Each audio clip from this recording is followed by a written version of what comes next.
Hi guys, in this video I'm gonna show you how you can change formation in episode 26. There are two ways. In the first way you can change the formation before setting up the match, and in the second method you can change the formation during the match.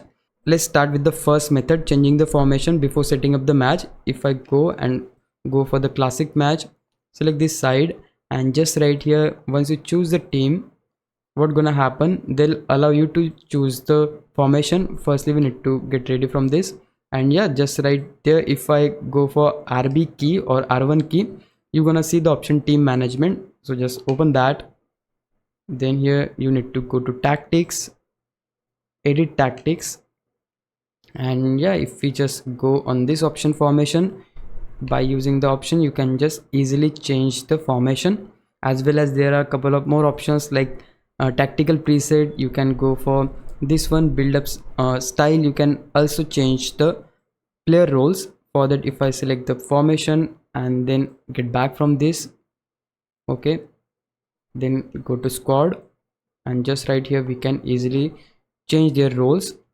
like this. So this is the first method where you can change the formation before setting up the match.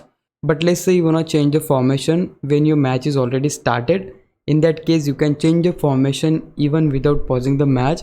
For that you need to use left key on the D-pad. They're gonna give you my tactics window at the bottom, and just from here we need to choose the specific D-pad key to change the formation into that. Let's say I want to change my formation to 4-1-4-1. For that I need to use my up D-pad key, and yeah, you can see that the formation is changing. You can see that on the map too. To change the formation like this you need to perform key movement very quickly, but in case you want to do some advanced stuff, you can open the same window which we saw earlier while setting up the match. For that you can just hit your start key, go to team management, and here rest of the settings are exactly similar which we saw earlier. So yeah guys, this is pretty much of it. If you found this video helpful, please leave a like, subscribe the channel. I'll meet you in the next one. Bye bye.